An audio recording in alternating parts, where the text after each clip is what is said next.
আসসালামু আলাইকুম রহমতুল্লাহ। আশা করি সকলে ভালো আছেন। আপনাদের সকলকে স্বাগতম স্কেডি ফাইল স্কুলে। আজকের ক্লাসটা হচ্ছে গাণিতিক ভগ্নাংশের বিয়োগ কিভাবে করতে হয়। তো এর আগের ক্লাসে আমরা শিখেছিলাম গাণিতিক ভগ্নাংশের যোগ কিভাবে করতে হয়। আজকের ক্লাসটা হচ্ছে গাণিতিক ভগ্নাংশের বিয়োগ কিভাবে করতে হয়। তো যাদের গাণিতিক ভগ্নাংশের বিয়োগ সংক্রান্ত সমস্যা ছিল আর কি, বা এখনো সমস্যা আছে, আমি আশা করি আজকের এই ভিডিও দেখার পরে গাণিতিক ভগ্নাংশের বিয়োগ সংক্রান্ত ইনশাআল্লাহ কোনো সমস্যা থাকবে না। গাণিতিক ভগ্নাংশের বিয়োগ শেখার জন্য আমাদেরকে আগে ভগ্নাংশ সম্পর্কে টুকিটাকি তথ্য রাখতে হবে, যে আসলে ভগ্নাংশ কি, ভগ্নাংশ কত প্রকার, এগুলো জানতে হবে। ঠিক আছে, তো আমি বলি ভগ্নাংশ আসলে কি। ভগ্নাংশটা হচ্ছে যাদের আসলে লব এবং হর আছে সেটাকে কি বলা হয়, ভগ্নাংশ বলা হয়। যদি আমি লিখি এরকম 5/6, তাহলে উপরেরটা আমরা জানি সেটাকে লব বলা হয়, আর নিচেরটা হর বলা হয়। তাহলে এই 5/6 কে কি বলা হবে, একটা ভগ্নাংশ বলা হবে। ঠিক আছে, এখন ভগ্নাংশটা আসলে কত প্রকার? ভগ্নাংশ হচ্ছে সাধারণত তিন প্রকার। একটা হচ্ছে প্রকৃত ভগ্নাংশ, একটা হচ্ছে অপ্রকৃত ভগ্নাংশ, একটা হচ্ছে মিশ্র ভগ্নাংশ। প্রকৃত ভগ্নাংশ কাকে বলে? প্রকৃত ভগ্নাংশ হচ্ছে যে ভগ্নাংশের লব ছোট থাকে, হর বড় থাকে, সেটাকে কি বলা হয়, প্রকৃত ভগ্নাংশ বলা হয়। যেমন আমি এখানে 5/6 লিখেছি, লবটা হচ্ছে আমার ছোট, হরটা বড়। ঠিক আছে, তাহলে এই 5/6 ভগ্নাংশটা কি ভগ্নাংশ হবে, প্রকৃত ভগ্নাংশ হবে। ঠিক আছে, আচ্ছা, এবার যদি আমি লিখি 6/5, তাহলে এটা কি হবে? এটা হচ্ছে যে আমার লবটা বড় হলো এবং হরটা ছোট হলো। ঠিক আছে, তাহলে এই যে 6/5 এটাকে কি ভগ্নাংশ বলা হবে, অপ্রকৃত ভগ্নাংশ বলা হবে। ঠিক আছে, এইবার যদি মিশ্র ভগ্নাংশের কথা বলি, তো আমি যদি এরকম লিখি যে এক সমস্ত 1/5, এটা যদি লিখি, তাহলে একটা প্রকৃত ভগ্নাংশের সাথে যেটা সমস্ত আকারে থাকে সেটাকে কি বলা হয়, মিশ্র ভগ্নাংশ বলা হয়। এখন কেউ যদি এরকম লেখে যে এক সমস্ত 5/2, এটা আসলে কিন্তু মিশ্র ভগ্নাংশ হবে না, কারণ আমাদের সমস্তটা কার সাথে থাকে, সমস্ত থাকে হচ্ছে একটা প্রকৃত ভগ্নাংশের সাথে সমস্ত থাকে। তাহলে এই টোটাল জিনিসটাকে কি বলা হবে, মিশ্র ভগ্নাংশ বলা হবে। বোঝাতে পেরেছি কথা? আচ্ছা, তো যাই হোক, এই ছিল হচ্ছে ভগ্নাংশের টুকিটাকি কথা আর কি। তো আমরা এখন মূল জিনিসে ফেরত যাই, যে আমাদের ভগ্নাংশে বিয়োগ কিভাবে করতে হয়। ঠিক আছে, ভগ্নাংশের বিয়োগ করার জন্য যদি আমি এখানে একটা রাশি লিখি যে 3/5 বিয়োগ 2/5, এরকম একটা রাশি লিখলাম, যে দুইটা ভগ্নাংশ আমাকে বিয়োগ করতে হবে। হ্যাঁ, আমাদের ভগ্নাংশগুলো যোগ করি অথবা বিয়োগ করি, যোগের ক্লাসে তো আমি বলেছি যে বিয়োগ করি, আসলে আমাদের কি করতে হবে, অল টাইম হরগুলোর লসাগু বের করতে হবে। কি করতে হবে, হরগুলোর লসাগু। যাদের লসাগু বের করতে সমস্যা, বা লসাগু বের করে এখনো যাদের ক্লিয়ার হয়নি, আমার লসাগুর ভিডিও দেওয়া আছে, ইনশাআল্লাহ আপনারা কি করবেন, লসাগুর ভিডিওটা দেখে নিয়ে আসতে পারেন যাদের সমস্যা আছে। আর যাদের সমস্যা নেই তারা তো এখান থেকে এমনি বুঝতে পারবেন।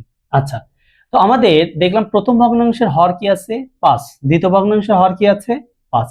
আমরা জানি একই সংখ্যা যদি হয় তাহলে সেই সংখ্যার লসাগুটা কি হবে, ওই সংখ্যাই হবে। তাহলে আমার এখানে যেহেতু দুইটাই 5 একই সংখ্যা, তাহলে লসাগুটাও কি হবে, 5ই হবে। বুঝতে পেরেছি কথা? আচ্ছা, এইবার কি করব, এই যে প্রথম ভগ্নাংশের হর যেটা আছে, এই হর দ্বারা লসাগুকে কি করব, ভাগ করব। তাহলে 5 দ্বারা যদি 5কে ভাগ করি কত হয়, 1 হয়।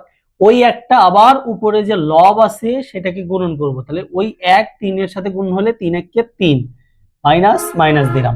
ঠিক আবার 5 দিয়ে 5কে ভাগ করলে কি হবে, 1 হবে। ওই একটা 2 এর সাথে গুণন, 2 1 কে 2, এখানে 1/5। এইটা হচ্ছে আমাদের অ্যান্সার। ঠিক আছে, আচ্ছা, এখন যদি আমি এখানে আরেকটা রাশি লিখি যে 3/5 মাইনাস হচ্ছে 1/10, এরকম লিখলাম। ঠিক আছে, এইখানে তো আসলে আমাদের হরগুলো তো একই না, তাহলে কি করব, তো তাহলে আমাদের সবসময় কি করতে হবে, হরগুলোর লসাগু বের করতে হবে। এবার 5 এবং 10, এই 5 আর 10 এর লসাগুটা কি হবে, যদি বের করি, 5 একে 5, 5 দুগুণে 10। ঠিক আছে, তাহলে আমাদের টোটাল 10 হবে হচ্ছে লসাগু। বুঝতে পেরেছি কথা? আচ্ছা, তাহলে এই 5 দিয়ে যদি আমি 10কে কি করি, ভাগ করি, কত হয়, 2 হয়। সেই 2টা উপরেরটার সাথে গুণ হয়, 3 দুগুণা 6, মাইনাস আছে মাইনাস দিলাম। আবার 10 দ্বারা যদি 10কে ভাগ করি কত হয়, 1 হয়। ওই 1 এই উপরের 1 এর সাথে গুণ হলে 1 1 কে 1, তাহলে উপরে থাকে 5, নিচে আছে 10। বুঝতে পেরেছি? এখন এটা কাটাকাটি হয়, 5 একে 5, 5 দুগুণা 10, তাহলে 1/2। কাটাকাটি তো আমাদের পরের পরের কথা। তা আমাদের 5 যে 10 আসলো, এইটা হচ্ছে কি ভগ্নাংশের বিয়োগ করে আসলো। বুঝতে পেরেছি? আচ্ছা, এখন কোশ্চেন থাকতে পারে, স্যার আপনি তো আসলে এরকম করলেন, আর যদি 3টা ভগ্নাংশ থাকে তাহলে আমরা কি করব, বা 4টা যদি থাকে, 3টা থাকুক, 4টা থাকুক, 10টা থাকুক, সবার ক্ষেত্রে একই নিয়ম। ঠিক আছে, জাস্ট আমাকে হরগুলোর লসাগু বের করতে হবে। তো যদি আমি এরকম লিখি 1/4 মাইনাস 1/6 মাইনাস হচ্ছে 1/8, এটা দিয়ে রাখলাম যে আমার হচ্ছে এই একটা 3টা ভগ্নাংশ, এদের বিয়োগ করো। তাহলে এদের বিয়োগটা কি হবে? আমি বলেছি যে 3টা থাক বা 10টা থাক, আমাদের হরগুলোর লসাগু বের করতে হবে। 4, 6, 8, এটার লসাগু কি হবে যদি বের করি? 2, সরি, এটা 1, 6 হবে, আর এটা 2, আবার 2 দিয়ে যদি দেই 1, এটা 3, এটা 1, তার মানে 3 দুগুণে 6, 4, 6, 24। তাহলে 4, 6 এবং 8 এর লসাগু কত? 24। আমি আবারও বলছি, যাদের লসাগুটা কমপ্লিট নাই, তো আমার ভিডিও দেওয়া আছে, তাহলে সে কি করবেন, সেই লসাগুর ভিডিওটা দেখে নিয়ে আসবেন। বোঝাতে পেরেছি কথা? আচ্ছা, এবার প্রথম ভগ্নাংশের হর দ্বারা লসাগুকে ভাগ করলে কত হয়? 4 দ্বারা 24কে ভাগ করলে 6 হয়, সেই 6টা উপরেরটার সাথে গুণন, 6 একে 6, মাইনাস 6 দ্বারা ভাগ করলে 4 হয়, 4 একে 4, মাইনাস 8 দ্বারা 24কে ভাগ করলে 3 হয়, সেইটা আবার উপরেরটার সাথে গুণন, 3 একে 3 হয়। বোঝাতে পেরেছি কথা? আচ্ছা, এখন কথা হচ্ছে যে আমাদের এখানে কিন্তু 3টার সংখ্যা আছে। এখন এই যে এইটাকে বলা হয় গাণিতিক রাশির যোগ এবং বিয়োগ। যাদের গাণিতিক রাশির যোগ বিয়োগের সমস্যা আছে, তারা আমার গাণিতিক রাশির যোগ বিয়োগের ক্লাস দেওয়া আছে, সেটা থেকে দেখে নিয়ে আসতে পারে। ঠিক আছে, এই যে আমি তো অনেক আগেই বলেছি যে একটা ক্যালকুলেশনের মধ্যে আরেকটা ক্যালকুলেশন আসলে কি ঢুকে যায়, এই জন্য স্টেপ বাই স্টেপ শেখা খুব জরুরি। ঠিক আছে, আচ্ছা, তাহলে এইটাতে কি করব, যে এইটাতে আমি প্রথমটা ধরেন এখানে রেখে দিলাম, তারপরে একই 4-এর আগে আছে মাইনাস, 3-এর আগে আছে কি মাইনাস, একই চিহ্ন হলে আমাদের কি করতে হবে? যোগ করতে হবে। 4 আর 3-এ 7 হয়, আর চিহ্ন কি বসাবো?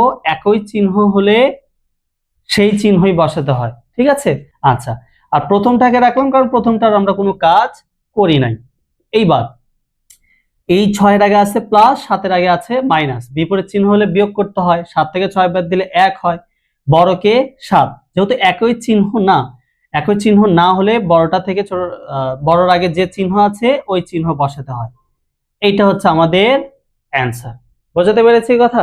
আচ্ছা, এখন একটা কোশ্চেন থাকতে পারে, স্যার আপনি তো এগুলো করলেন, যদি এরকম হয় যে মিশ্র ভগ্নাংশ যদি এরকম টাইপের হয়, তাহলে সেগুলোর আমরা বিয়োগটা কিভাবে করব?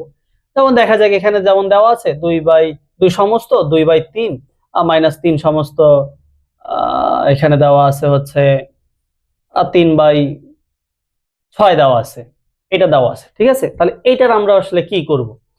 প্রথম কথা হচ্ছে, যদি মিশ্র ভগ্নাংশ আমাদের দেওয়া থাকে, মিশ্র ভগ্নাংশ দেওয়া থাকলে অবশ্যই তাকে আগে সাধারণ ভগ্নাংশে রূপান্তর করতে হবে। ঠিক আছে, আচ্ছা, তো 3 দুগুণা, এইটা সাধারণ মিশ্র ভগ্নাংশকে সাধারণ ভগ্নাংশে রূপান্তরের নিয়মটা হচ্ছে এই যে হর দ্বারা এই যে সমস্ত এটাকে গুণন করতে হবে। তাহলে 3 দিয়ে 2 কে গুণ করলে কত হয়? 3 দুগুণা 6 হয়, 6 দিয়ে আর এই যে উপরের যেটা আছে লব, সেটার সাথে যোগ করতে হবে। 3 দুগুণা 6, 6 আর 2 8, নিচে যেটা থাকে সেইটাই হবে মাইনাস 3 6 18, 18 আর 3 21, 21 এর নিচে কত থাকে? 6, 6 থাকবে। বুঝতে পেরেছে কথা? ছিল মিশ্র, নিয়ে আসলাম সাধারণ ভগ্নাংশে। এবার প্রথম ভগ্নাংশের হর এবং দ্বিতীয় ভগ্নাংশের হরে কি লসাগু বের করব। 3 আর 6 লসাগু কত? 6 হয়। এবার 3 দ্বারা যদি 6 কে ভাগ করি 2 হয়, 8 দুগুণা 16 মাইনাস, আর এটা কি হবে? 6 দ্বারা 6 কে ভাগ করলে 1, 21 কে 21। এবার 16-র আগে আছে কি প্লাস, 21-এর আগে আছে কি মাইনাস, তো আমরা দেখলাম বিপরীত চিহ্ন, বিপরীত চিহ্ন হলে আমাদের বিয়োগ করতে হয়। 21 থেকে 16 বাদ দিলে কত হয়? 5 হয়। যেহেতু বিপরীত চিহ্ন, বড়র আগে যে চিহ্ন আছে ওই চিহ্ন বসাতে হয়, তাই -5 ডিভাইডেড হচ্ছে। বুঝতে পেরেছি কথা? এই ছিল হচ্ছে মিশ্র ভগ্নাংশ থাকলে তাকে আমরা কিভাবে বিয়োগ করব। ঠিক আছে, তো আরেকটা ভগ্নাংশ আছে যেটাও আসলে আমাদের লাগে, যেমন এখানে যদি একটা রাশি লিখি যে 2 - 2/3, এটা লিখলাম যে আমার একটা সংখ্যা দেওয়া আছে আর একটা ভগ্নাংশ দেওয়া আছে, তাহলে এটার আসলে বিয়োগ করব আমরা কিভাবে? এটার বিয়োগ করার জন্য আমাদেরকে মাথায় রাখতে হবে আমরা জানি যে প্রত্যেকটা সংখ্যার নিচে আসলে কি থাকে, একটা অন মনে মনে কল্পনা করা যায়, তাই না? তাহলে দেখলাম যে এই দুইটা হচ্ছে উপরে, তার মানে লব, আর এই একটা হচ্ছে কোথায়, নিচে, তার মানে হর। এই যে হর, প্রথম ভগ্নাংশের হর হচ্ছে কত, 1, দ্বিতীয় ভগ্নাংশের হর কত, 3। 1 এবং 3-এর কি বের করতে হবে, লসাগু বের করতে হবে। আমরা তো জানি 1 আর 3-এর লসাগু কত হয়, 3 হয়। ঠিক আছে, আচ্ছা এইবার কি করব, এই যে 2 এর নিচে যে অন ছিল, যেটা আমার হর ছিল, তাহলে এই হর দ্বারা আমি 3 কে ভাগ করব। তো আমরা জানি 1 দ্বারা যদি আসলে 3 কে ভাগ করা হয় কত হয়, 3ই হয়। সেই 3 দিয়ে আবার ডিরেক্টলি উপরেরটাকে গুণ করব, 3 দ্বিগুণা 6 হয়। যেহেতু আসলে 1 দ্বারা আমার ভাগ করলে সেই লসাগুই চলে আসে, এই জন্য আমরা ডিরেক্টলি কি বলি, যেটা লসাগু থাকবে সেইটা দিয়ে যে একা থাকবে, মানে একটা সংখ্যা দেওয়া থাকবে, তাকে ডিরেক্টলি গুণন করা, ডিরেক্টলি 3 দুগুণা 6 হয়। ঠিক আছে, আমি আসলে নিয়মটাও বলে দিলাম, বুঝতে পেরেছি কথা। মাইনাস আছে, মাইনাস দিলাম, এই 3 দ্বারা 3 কে ভাগ করলে কত হয়, 1 হয়। ওই একটা উপরেরটার সাথে গুণন, 2 1 কে 2, তাহলে এটাতে থাকে 4/3। বুঝতে পেরেছি কথা। আচ্ছা, এখন এইখানে একটু ভালো করে খেয়াল করেন, উপরে 4 আসলো, নিচে 3 আসলো, তাই না? এটা তো আসলে আমাদের কি অপ্রকৃত ভগ্নাংশ হয়ে গেল। তা আমাদের যদি এরকম ভগ্নাংশের বিয়োগ করার পরে দেখা যাচ্ছে যে অপ্রকৃত ভগ্নাংশ চলে আসে, তাহলে আমরা দুইটা অ্যান্সার করতে পারি, একটা এখানেই অ্যান্সার করে দিতে পারি, আবার যদি আমাদের বলে যে না তোমরা হচ্ছে অপ্রকৃততে রেখো না, তোমরা হচ্ছে মিশ্র ভগ্নাংশে রূপান্তর করো, তাহলে এই অপ্রকৃত ভগ্নাংশকে মিশ্রতে রূপান্তর করতে হবে। কিভাবে রূপান্তর করে, হর দ্বারা লবকে ভাগ করব, তাহলে 3 4-এর মধ্যে কতবার যায়, একবার যায়, 3 1 কে 3, থাকে কত, 1। তাহলে এই যে এক সমস্ত, এই যে ভাগশেষ এটা গেল উপরে, আর যেটা ভাজক সেটা আসবে নিচে, এক সমস্ত 1/3। তাহলে এটার অ্যান্সার কি, এই 4/3, এটাও অ্যান্সার হতে পারে, আবার এক সমস্ত 1/3 এটাও অ্যান্সার হতে পারে। বুঝতে পেরেছি? এই ছিল হচ্ছে গাণিতিক ভগ্নাংশের বিয়োগ সংক্রান্ত কিছু টাইপ। তো আমি আশা করি এই যে যতগুলো টাইপ আমি করালাম, এই টাইপগুলো যদি আপনারা বাসায় একটু প্র্যাকটিস করেন, গাণিতিক ভগ্নাংশের বিয়োগ সংক্রান্ত ইনশাল্লাহ কোনো সমস্যা থাকবে না। ঠিক আছে, তো আশা করি ভিডিওটা ভালো লেগেছে, ইনশাল্লাহ দেখা হবে পরের কোনো ভিডিওতে। আসসালামু আলাইকুম রহমতুল্লাহ।